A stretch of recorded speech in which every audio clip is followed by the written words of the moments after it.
This little cottage by a lake, the landing and some of the decking and stuff was rotting and sinking and just needs a little upgrade.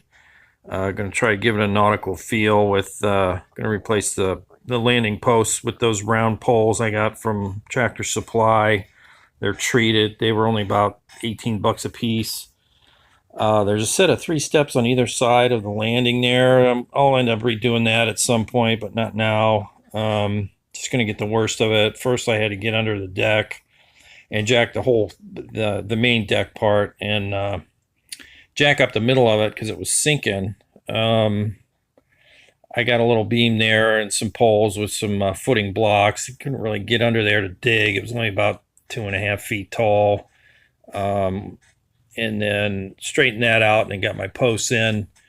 Decided to notch them for the landing just to make the poles more part of the deck itself rather than just attaching the deck to the post. Plus it gives it a little bit more support there. Yeah, that post there and the one to the left of it, those were probably the worst of it. I got it straightened out pretty good, but when I jacked it up, I had to jack the roof, the deck, and everything. Sometimes that works. Sometimes it don't. Sometimes you got to cut everything loose, and yeah, it ends up being a major fiasco. This wasn't too bad. There you can see the beam. That lattice probably end up redoing at some point too, but just like I said, just getting the worst of it right now. Got some vinyl planking. Dress it up a little bit.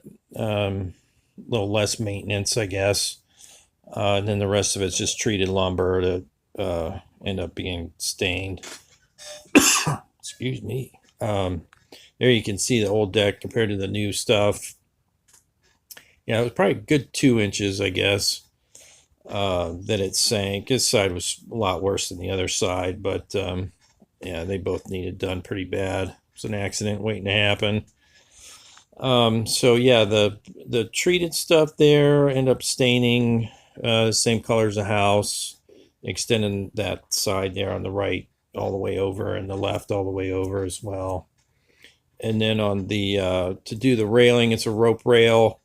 I started with a 1/4 inch pilot hole to go all the way through the post, and then use the 1.5 inch spade bit from both sides because I didn't have anything long enough to get all the way through that. And then that drill in the middle, it's got a 1 5/8 Forstner bit on it to widen out the hole a little bit because it's 1.5 inch rope. I didn't want it too tight. I didn't want it too loose.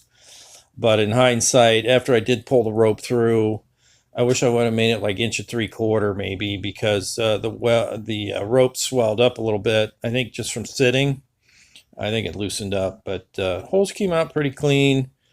The post on the bottom of the steps there, I drilled at an angle. I just tried to match the stair angle there. I just kind of guessed. Those holes are at 18 and 36 off of the floor there. And then and there's the rope. I just taped the end up real tight so I could push it through. And then on the far side, I put an extra step on this side, far left side, just because that's kind of the way people want to go to get to the water. And yeah, there you have it. There's the rope rail with some knots on it. Give it that nautical feel, and Mr. Krabs and the Krusty crew can all enjoy themselves. So yeah, I hope that helps.